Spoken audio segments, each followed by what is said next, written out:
Hey, thanks for taking a look at my video today. I'm Jim with KayakingItUp.com.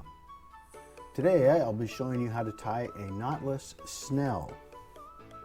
We can probably all recall seeing those packages for sale that claim hand-tied snell hooks, right? Especially when we were younger and you could just run into the store and grab some of these off a hook, and off to the lake or the creek we went with our bucket or jar of worms, can of worms.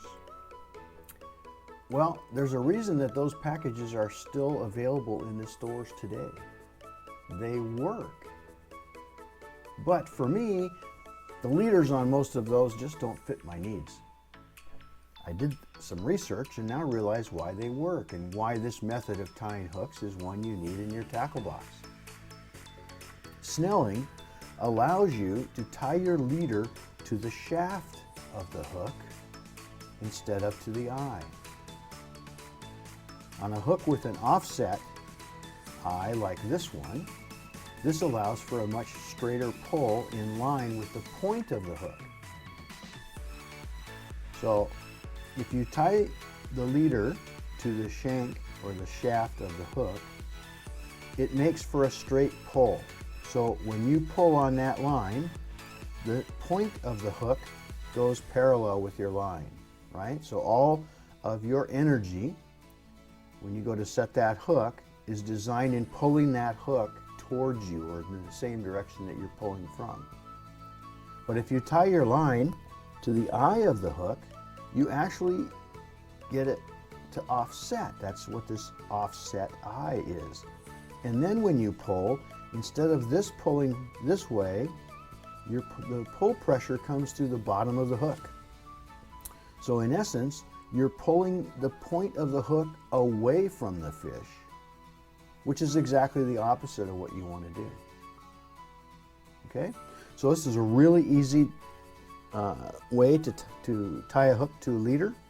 Let me show you how easy this is. And believe me, if I can do this, anybody can do this.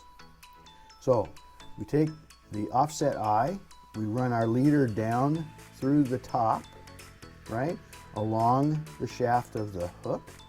And I put enough in here just so I can hold on to it. I do this every time I tie these, right? So I can hold on to that so it's snug. Okay? Really simple and easy, right?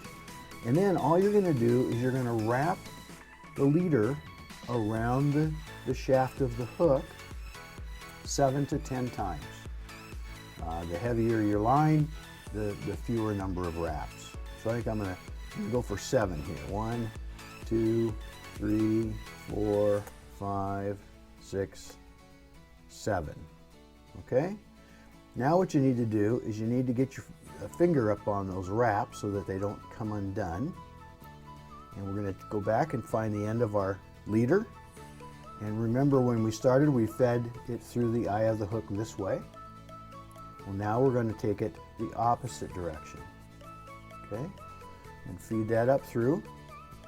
And now we're going to cinch this all up. But before we do, I want to remind you, using monofilament or the floral filament now that's out there, you want to make sure before you do any knots that require you, or ties that require you to cinch it up, pull it tight, you want to make sure you have this lubricated.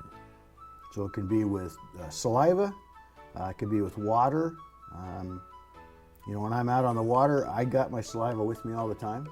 So that tends to be the simplest, easiest way for me to lubricate that, but it's your choice how you want to do that. So now what we're going to do is we're going to go ahead and cinch this all together. You see me pull this all towards the eye. Good and snug and tight, right? And that's going no place. That is tied. Isn't that simple? Some of these things always seem so difficult for me years ago, and now I can show you how simple they are. Just trim off this tag line, whatever length that you'd like, and you now have a snelled hook. And you'll notice if I pull on this leader, get the excess out of the way here, if I pull on this leader, you see it's pulling straight parallel with the shaft of that hook. Right? So you're eliminating most of the offset eye portion of this. It's extremely strong, it's not going to come undone, and it just cinches up really nice and tight like that. All right? Just again, make sure they're lubricated. This line rubbing against itself, as you cinch it tight, you can burn it or abrade it, and it will radically reduce the strength of your leader. All right, so the balance of the line here is just however long you want your leader to be. You can cut it off and tie it off any way you'd like, and that's all there is to that. Hey, I want to thank you for joining me.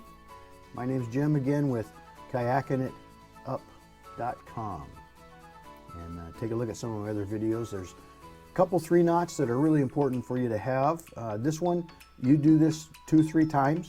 Just practice it 2 or 3 times. You'll have it down. You'll never forget it, just because it's so simple and it's powerful. All right, thanks again. We'll see you later.